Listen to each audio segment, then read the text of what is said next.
मैं रोहित कुमार आपका स्वागत करता हूं इंडिया के सबसे बड़े education channel wifi study which is a part of an academy. तो सुबह 9 बज चुके हैं और आप जुड़ चुके हैं रोहित सर के साथ। कौन कौन जुड़ चुका है? Welcome, good morning. Hitesh, Meena, पहली बार नाम देखा, रूपेश, नितेश, मनीष, सोनू, वर्षा, मुकेश मुंडा। चलो जितने डेडमैन, तृष्णा, जितने लोग जुड़े हैं सबको एक बार फिर से वार्म वेलकम। और आज फिर से हम लोग चलेंगे प्रीवियस ईयर पेपर पे, फिर से हम लोग देखेंगे प्रीवियस ईयर पेपर को। चलिए, तो आप जितने लोग देर से जुड़े हैं एक बार दिखा बता दो जरा, आवाजें आ रही है हमारी?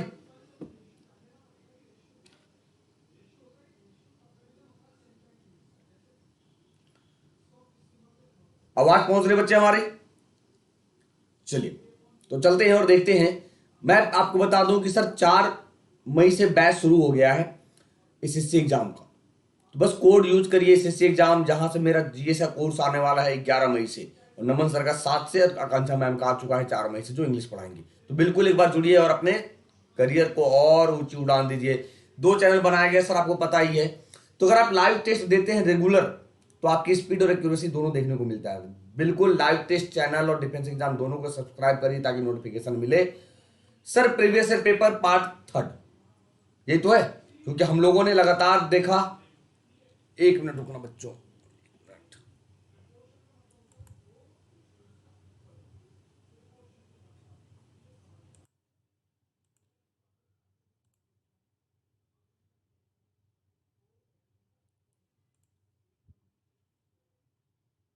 1 मिनट बच्चों होल्ड करना।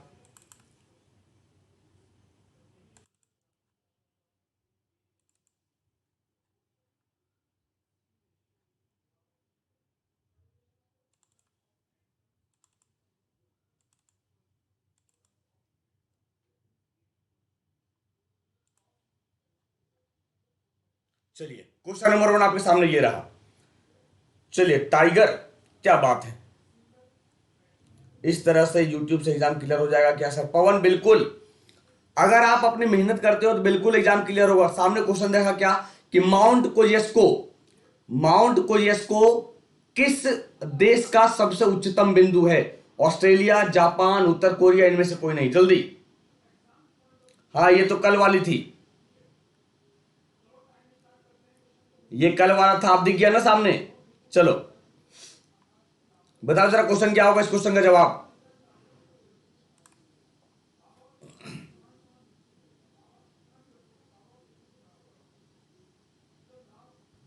तो क्या सर ये ऑस्ट्रेलिया का सबसे उच्चतम बिंदु है?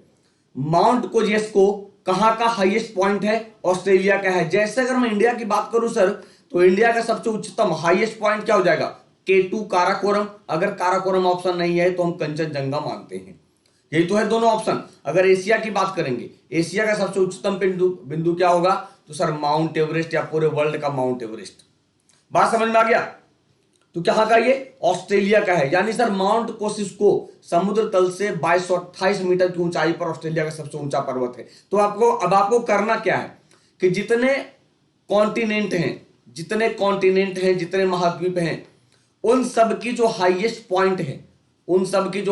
पॉइंट है, ये सब आपको क्या करना होगा? एक जगह इकट्ठे लिख लेना बच्चों। बिल्कुल मेरी बात समझना कि सातों महादेश की उच्चतम बिंदु जो है, सातों महादेश की जो उच्चतम बिंदु है, उसे आप क्या कर लो, उसे आप एक जगह इकट्ठे लिख लो, ताकि क्या होगा, लास्ट समय में याद रखने में सुविधा होगा। ठीक है। क्वेश्चन नंबर 2, 2014 में चुनी गई लोकसभा कौन सी लोकसभा थी? 11वीं, 13वीं, 16वीं, 17वीं? Question number 2। ग्रुप डी की क्लास क्यों नहीं ले रहे रवि? ग्रुप डी की क्लास की बात करें तो सर हमारी क्लासेस ना अनअकैडमी पे हो गई है बिल्कुल फ्री। 4 से 5 आप जुड़ो अनअकैडमी पे, जहां मैं रेगुलर पढ़ाऊंगा आपको फ्री। ठीक है बच्चे?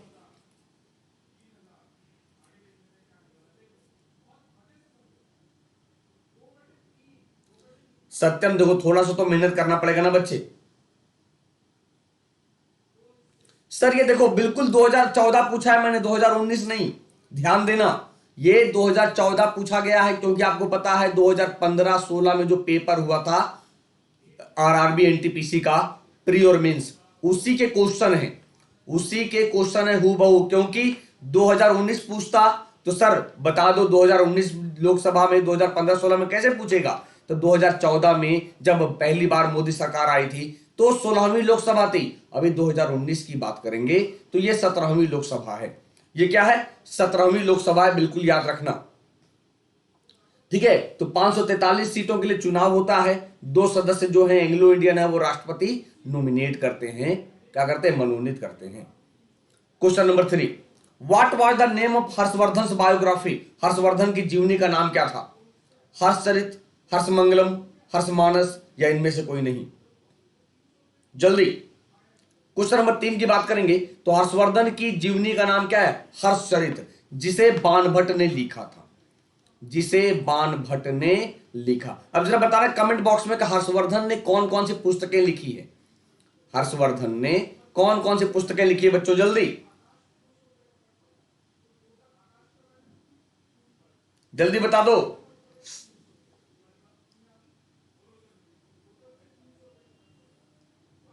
हर्षवर्धन ने कौन कौन सी पुस्तकें लिखी है? सर हम लोग रेलवे में सफर करते हैं, पीएनआर नंबर याद रखते हैं। पूछता है ना भैया देख लो पीएनआर नंबर आया कि नहीं आया, पीएनआर नंबर आया तो पता करते हैं कि हमारी जो रेलवे की टिकट है वो कंफर्म सीट हुआ है या नहीं हुआ है। पीएनआर यानी तो वहां ये पीएनआर नहीं, यहां हर्षवर्धन की के द्वारा लिखी गई 3 पुस्तकें हैं। दैट मीन्स प्रियदर्शिका, नागनंदा, रत्नावली, ये पीएनआर का मतलब हो गया। क्या है बच्चों? प्रियदर्शिका, नागनंदा और रत्नावली, ये पीएनआर किसके द्वारा लिखा गया? हर्षवर्धन के द्वारा लिखा गया। किसके द्वारा? हर्षवर्धन के द्वारा लिखा गया। तो सर बाणभट्ट संस्कृत के लेखक थे जो हर्षवर्धन के दरबार में रहते थे। उन्होंने हर्षचरित और कादंबरी 2 पुस्तकें लिखी है। हर्षचरित और कादंबरी 2 पुस्तकें लिखी है। ठीक है, चलिए आगे देखिए। क्वेश्चन नंबर 4, किस मुगल शासन के काल के दौरान जजिया कर लगाया गया था? जल्दी।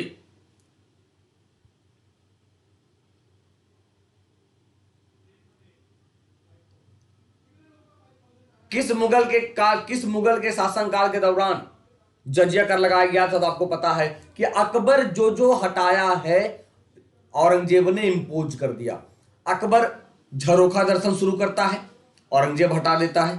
अकबर तुलादान प्रथा शुरू करता है, औरंगजेब हटा देता है। अकबर जजिया प्रथा शुरू करता है, जजिया कर हटाता है, औरंगजेब जजिया कर लगा देता है। तो जजिया कर की बात करेंगे, जजिया कर की बात करेंगे तो आपको पता है ये गैर मुस्लिमों पे लगाया गया था, जो पहली बार भारत में मोहम्मद बिन कासिम ने लाया था। एक बात और याद रखो कि जजिया कर की बात करेंगे सर पहली बार ब्राह्मणों पर कौन लगाया था? तो फिरोज शाह तुगलक ने पहली बार ब्राह्मणों पर लगाया था भारत में। बात समझ में आ गया? कि बिल्कुल क्वेश्चन को जोड़िए, क्वेश्चन को रिलेट करिए, तब आपको याद आएगा। क्वेश्चन को जब तक जोड़ेंगे नहीं तब तक कतई याद नहीं आएगा। बिल्कुल एक साथ को जब आप रिवीजन करते हो, पढ़ाई करते हो, तो कोशिश करो कि इस क्वेश्चन से और क्या क्या जवाब निकल कर आएगा हमारे लिए। ठीक है, चलिए एक स्टेटमेंट है जो रेलवे 2016 में मेंस में पूछा है कि सर किसने कहा था कि ओह अप्रिय लोकतंत्र मैं तुमसे प्यार करता हूं? जल्दी। मोहम्मद बिन कासिम नहीं, ओम प्रकाश, फिरोज शाह तुगलक। ब्राह्मण पर फिरोज शाह तुगलक। उससे पहले कोई लगाया होगा ना, तो बता तो दिया फिरोज शाह तुगलक लगाया था। तो सर ये कहा है GB Shaw, who said that, किसने कहा था ओह अप्रिय लोकतंत्र मैं तुमसे प्यार करता हूं? जीबी शॉ के द्वारा कहा गया है। तो रेलवे के कुछ क्वेश्चन आपको देखने को मिलेंगे ऐसे स्टेटमेंट बेस्ड, क्योंकि रेलवे की सिलेबस सर, रेलवे की महिमा रेलवे ही जाने। इन्हीं बेसेंट के अलावा निम्नलिखित में से किसने भारत में होम रूल आंदोलन शुरू किया? Question number 6। देखो ये बातें अच्छी लगी जतिन की, स्किप कर गए। ये बात जब तक सर गुण नहीं आएगा आप में तब तक चीजें आपके अकॉर्डिंग नहीं होगा, इसीलिए जब नहीं आता है तो बिल्कुल स्किप करिए, वो ज्यादा बढ़िया। देखो अमरजीत ने भी स्किप कर दिया, बहुत बढ़िया। तो एनी बेसेंट के अलावा बाल गंगाधर तिलक ने शुरू किया। आपको पता है कि सबसे पहले अप्रैल में और सितंबर में, तो कब? 1916 में अप्रैल में शुरू करते हैं बाल गंगाधर तिलक, और सितंबर में शुरू करती है एनी बेसेंट। तो बाल गंगाधर तिलक कहां से शुरू करते हैं? पुणे महाराष्ट्र से। और एनी बेसेंट शुरू करती है कहां से?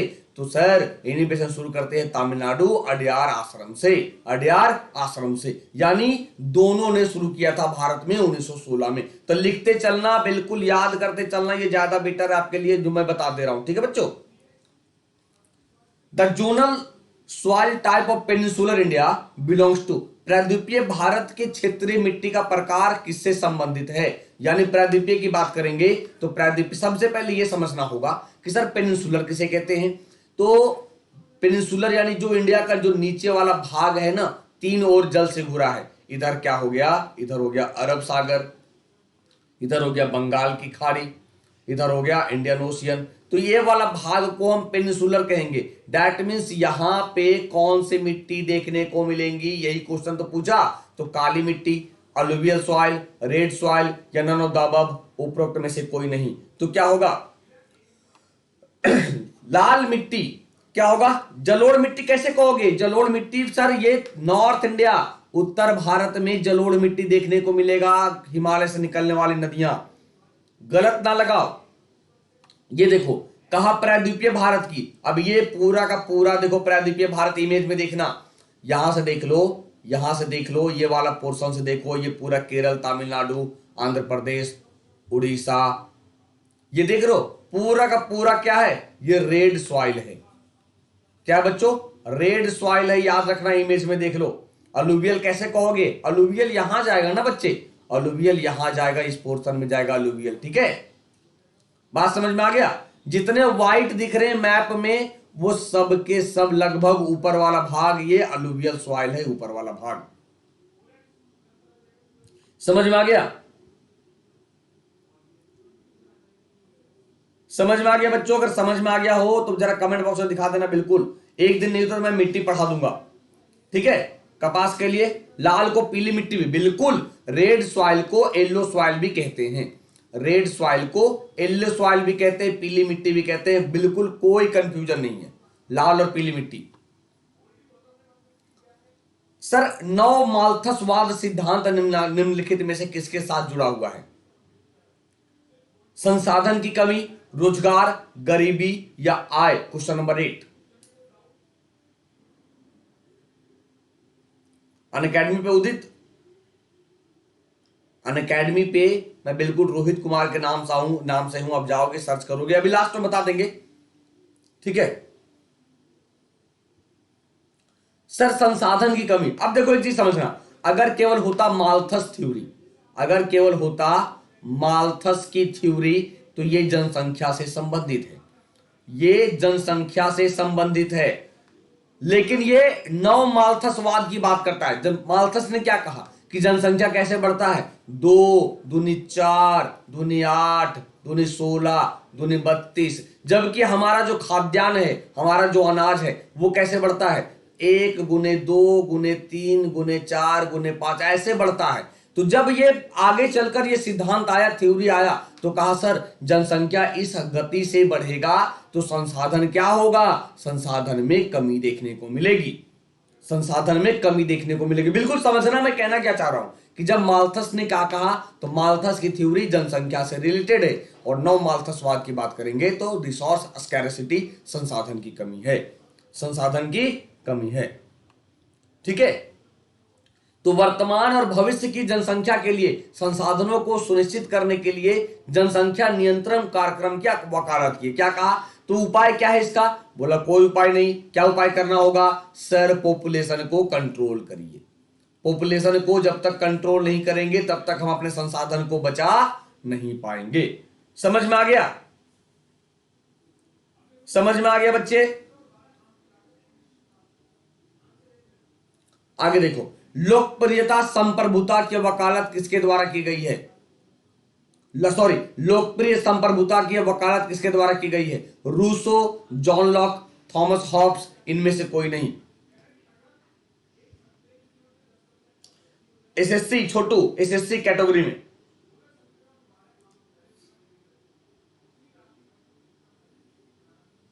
क्योंकि याद रखना जितने सारे मैं क्वेश्चन प्रीवियस ईयर करा दे रहा हूं बिल्कुल 200% रिपीट होगा। बिल्कुल रिपीट होगा यार, रेलवे तो रिपीट करता ही है, करता आपको पता ही है, रेलवे रिपीट करता, जो ट्रेडिशनल जीके हैं वो रिपीट करता है रेलवे। तो बिल्कुल, किसने कहा? थॉमस हॉब्स ने कहा। किसने? थॉमस हॉब्स ने कहा कि लोकप्रिय संप्रभुता की वकालत किसने किया? हॉब्स ने किया। ठीक है, आगे देखो। जब एक अर्थव्यवस्था में मांग में कमी होती है तो क्या होता है? जब एक अर्थव्यवस्था में मांग में कमी होगी, समझना, कहा मांग में कमी होने के बाद क्या होगा? स्थिरता आ जाएगा। सर मांग बढ़ ही नहीं रहा है, मांग में कमी हो गया, मांग में कमी हो गया, दैट मीन्स सप्लाई तो कर रहे हैं हम, सप्लाई तो कर रहे हैं,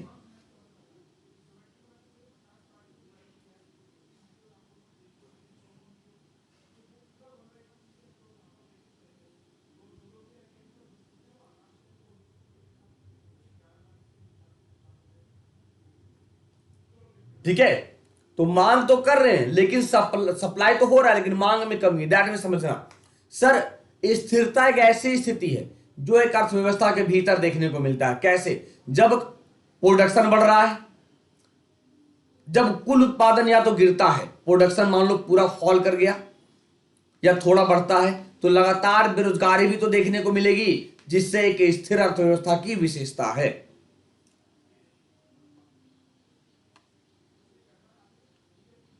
कौन सी? क्यों नहीं होगा? मंदी। देखो मंदी की बात करेंगे बच्चे तो पैसा आपके पास है, पैसा मंदी में क्या होता है? देखो अभी पैसा तो आपके पास है, रोजगार बिल्कुल खत्म हो गया, रोजगार बिल्कुल खत्म हो गया। अभी जैसे कोरोना आएगा ना, कोरोना जैसे देखने को मिलेगा, ये स्थिति देखने को मिलेगी, रिसेशन, ये स्थिति देखने को मिलेगी। ये स्थिति ऐसी है कि सर आपके पास पैसा है लेकिन खरीदने की इच्छा नहीं है।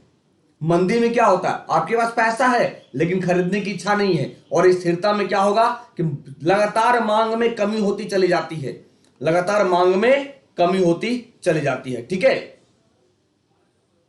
आगे देखो, हिमालय किसका उदाहरण है? Himalaya is the example of, Himalaya किसका उदाहरण है? Fold mountain, block mountain, residual mountains, या बोथ एंड बी? पिछले वाला का जवाब जॉन लॉक होगा। चलो राकेश कुमार देख लेंगे, ठीक है, परेशान ना हो। इन्फ्लेशन क्या होगा? विशाल, इन्फ्लेशन में पैसा खूब बढ़ता है, सामान भी मार्केट में आता है, तो रेट क्या होगा? हाइक हो जाएगा, प्राइस क्या होगा? हाइक हो जाएगा। ठीक है, तो हिमालय किसका उदाहरण है? हिमालय फोल्ड माउंटेन का उदाहरण है, वलित पर्वत का उदाहरण है। तो कैसा? New fold mountain, new fold mountain, new fold mountain का एग्जांपल है ये। एक्साइज ड्यूटी किस पर लगाते हैं? जल्दी, एक्साइज ड्यूटी किस पर लगाया जाता है? वस्तुओं के निर्यात में, वस्तुओं के उत्पादन में, वस्तुओं के आयात में, या नन ऑफ दीज, इनमें से कोई नहीं?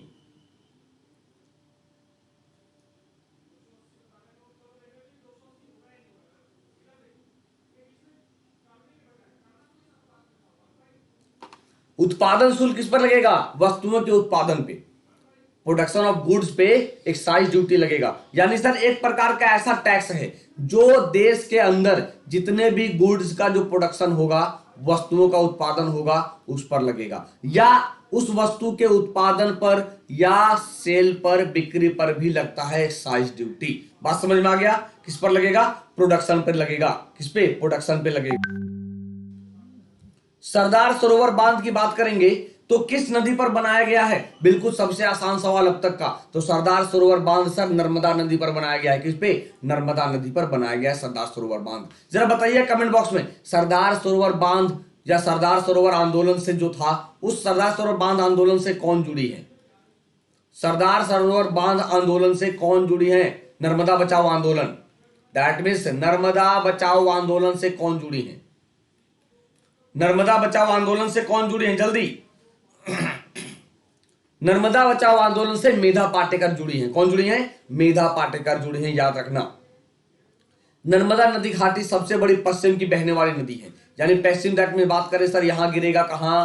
तो आप अरब सागर की बात कर लो या खंभात की खाड़ी की बात कर लो, खंभात की खाड़ी की बात कर लो, जिसे मध्य प्रदेश की लाइफ लाइन कहते हैं, मध्य प्रदेश की लाइफलाइन कहते हैं। ठीक है, लॉरेंज वक्र, लॉरेंज जो कर्व है वो ग्राफिकल रिप्रेजेंटेशन है किसका? पॉपुलेशन का, अनएम्प्लॉयमेंट का, इनकम डिस्ट्रीब्यूशन का, या none of the above. Question number 14,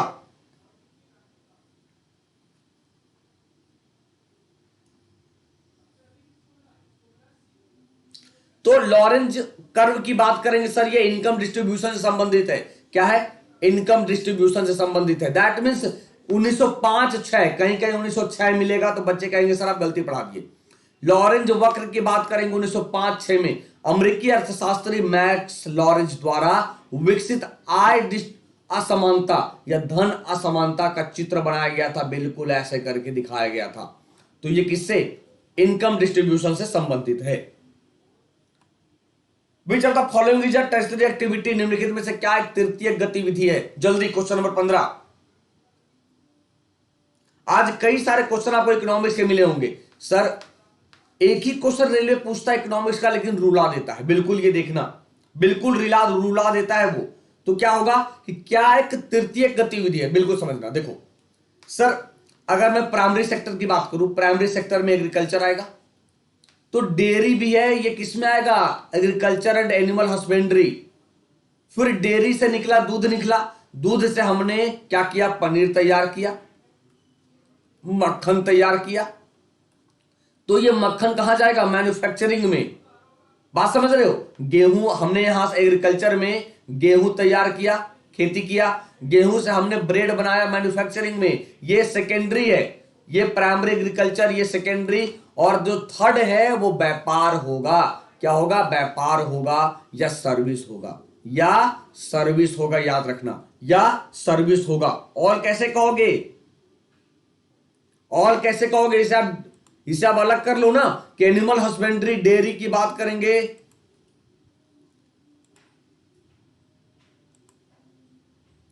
Bharat किस देश के साथ दूसरी सबसे लंबी अंतरराष्ट्रीय सीमा साझा करता है? जल्दी, क्वेश्चन समझते नहीं हो, समझना पड़ेगा तभी बनेगा।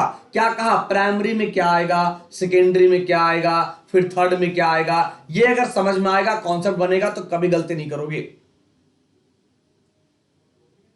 वीरेंद्र, तो समझना पड़ेगा ना बच्चे। ऑल जानबूझ कर दिया जाता है कि आपका कॉन्सेप्ट क्लियर हो।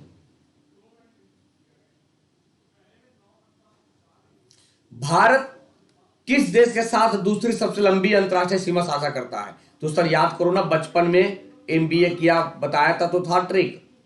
बचपन में एमबीए किया। बांग्लादेश वालों सुधर जाओ। बांग्लादेश पहला, चाइना दूसरा, पाकिस्तान तीसरा, नेपाल चौथा, में से कोई मतलब नहीं। फिर म्यांमार पांचवां, भूटान छठा, अफगानिस्तान सातवां। यानी टोटल जो लैंड बाउंड्री है 7 देशों से लगता है। तो पहले पे बांग्लादेश, दूसरे पे चीन, चौथे पे नेपाल, चौथे पे नेपाल। क्या होगा? चाइना इज राइट, चीन इज राइट, चाइना सही होगा, बिल्कुल याद रखना। डेविस कप किससे संबंधित है? डेविस कप किससे संबंधित है? हॉकी, फुटबॉल, टेनिस या बैडमिंटन? Question number 17। आप लोग तुक्का बहुत मारते हो ना, दिक्कत यही हो जाता है। तुक्का क्यों मारते हो? नहीं आता है, बिल्कुल स्किप करिए। नेगेटिव का खेल है, नेगेटिव वाले एग्जाम में बहुत रूल आएगा आपको। तो डेविस कप की बात करेंगे तो टेनिस से संबंधित है। किससे? टेनिस से संबंधित है, याद रखना। किसे व्हाइट गोल्ड कहते हैं? Which of the following is known as white gold? श्वेत सोना के रूप में किसे जानते हैं? तो श्वेत सोना के रूप में हम कपास को जानते हैं। किसे जानते हैं बच्चों? कपास में। कपास की बात करेंगे तो सिंधु घाटी सभ्यता में, जब विश्व में सबसे पहले कपास कहां देखने को मिला? Indus valley civilization, Indus valley civilization में। कपास की खेती कहां? तो सर काली मिट्टी, ब्लैक सॉइल, जिसे हम रेगुर मिट्टी भी कहते हैं, रेगुर सॉइल भी कहते हैं, रेगुर सॉइल भी कहते हैं। सांगपो, सांगपो की बात करेंगे, तिब्बत के लिए दूसरा नाम है। यानी किस नदी को तिब्बत में सांगपो के नाम से जानते हैं? तो क्या होगा? ये बिल्कुल आसान सा सवाल। सर सांगपो हम ब्रह्मपुत्रा को कहते हैं, सांगपो ब्रह्मपुत्रा को कहते हैं। कहां? तिब्बत में। अगर बात करें तिब्बत में, इसे यारलुंग सांगपो कहते हैं। चीन में यारलुंग जांगबो जियांग, यारलुंग जांगबो जियांग के नाम से जानते हैं, भारत में ब्रह्मपुत्रा के नाम से और बांग्लादेश में जमुना के नाम से, बांग्लादेश में जमुना के नाम से जानते हैं। मई के पहले मंगलवार को किस दिन के रूप में मनाया जाता है? World athletics day, world health day, world haemophilia day या वर्ल्ड अस्थमा डे? तो मई के पहले मंगलवार की बात करेंगे तो सर इसे हम मनाते हैं विश्व अस्थमा दिवस। किस रूप में मनाते हैं? विश्व अस्थमा दिवस। तो ये था आज का सेशन, कैसा लगा? और अब तक आप अनअकैडमी पे नहीं जुड़ पाए हो तो बिल्कुल जुड़िए बाबा 10 के साथ। जिस भी एग्जाम की तैयारी करते हो आप, जिस भी एग्जाम की, चाहे वो पीसीएस हो, बैंक हो, एसएससी हो, बाबा 10 यूज करेंगे 10% का रिबेट मिलेगा। तो सीबीएसई क्लास के लिए भी जुड़ सकते हैं और जुड़ने का तरीका सर बिल्कुल सिंपल है, बाबा 10 कोड यूज करना, रेफरल कोड में 10% रिबेट मिल जाएगा। और देखो मेरे से जुड़ने के लिए ये टाइप करना अनअकैडमी पे मिल जाएंगे हम, ठीक है। तो ये सेशन कैसा रहा कमेंट बॉक्स में बताना जरूर। अगर सेशन अच्छा लगा हो तो लाइक करना, शेयर करना अपने दोस्तों के साथ। मिलते हैं बच्चों कल 9 बजे, तब तक के लिए अपना ख्याल रखिएगा। और अभी क्लास है 9:30 बजे यूपी की, तो वाईफाई स्टडी स्टूडियोज पे, ठीक है। बात समझ में आ गया? तो चलो मिलते हैं 9:30 बजे, कहां पे? वाईफाई स्टडी स्टूडियोज पे। तो क्योंकि सर यूपी लेखपाल की वैकेंसी आनी है, बिल्कुल आपको तैयार रहना पड़ेगा, क्योंकि यूपी में बहुत लार्ज नंबर पर वैकेंसी आएंगी, लार्ज नंबर पर वैकेंसी आएंगी, बिल्कुल याद रखना, ठीक है बच्चों।